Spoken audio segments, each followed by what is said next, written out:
मी गावरान शेळी पालन करत होतो. त्यानंतर त्यात थोडं प्रॉब्लेम यायला लागला गावरान शेळीमध्ये, म्हणजे वजन वाढ फास्ट नाही. त्यानंतर मग काय करायचं आणि हा विचार केला. मग त्यानंतर मी वळलो बिटल शेळी पालनाकडं.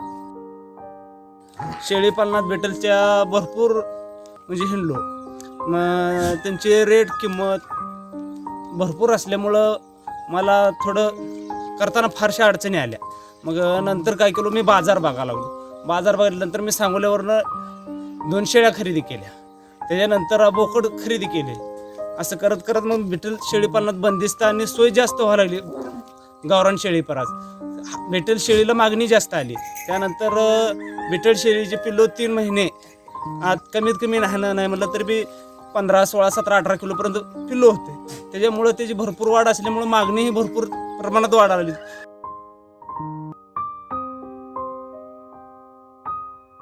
पिल्लू हा बिटल शेळी करताना त्यांचं बंदिस्त व्यवस्थापन चांगल्या पद्धतीने झाले पाहिजे, नाहीतर भरपूर आजारी पडण्यास बळी जास्त पडतात.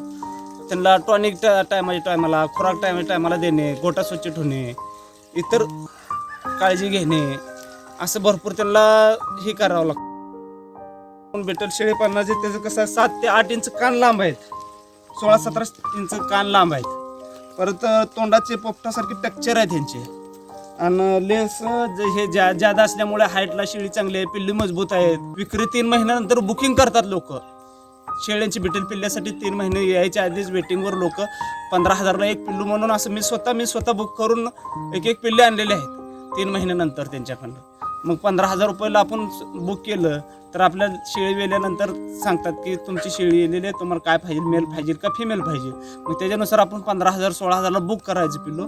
त्यांनी त्या पिल्ल्याचे दूध पिण्यास बंद झाले की त्यांनी आपल्याला फोन करतात आणि त्यानंतर आपल्याला ते पिल्लू दिले जातं. मग तिथून आपण संगोपन करून आपण शेळ्याचं हळूहळू बिटल शेळीकडे वळलेलं. आणि ह्याचं कसं वजनाला जास्त फास्ट वाढ आहे. 3 महिन्यात बोकड कसं जाते? ह्याचं बोकडाची रेंज आहे बघा 20,000 25,000 3 महिन्याची पिल्ल्याची रेंज आहे. क्वालिटीनुसार आहे. क्रॉसच्या पिल्ल्याला कमी येते, प्युअर बेटल क्वालिटीला जास्त हे आहे. प्युअर बेटल क्वालिटी घ्यायचं म्हणलं तर बोकड नाही म्हणलं तर 20,000 25,000 रुपयाला आम्ही बोकड विकतो सध्या. तर काय शिक्षण वगैरे किती झालं? माझं शिक्षण 9वी शिक्षण झालेलं आहे. शेतीला जोडधंदा म्हणून शेळीपालनाकडे आपण वळलेलं आहे.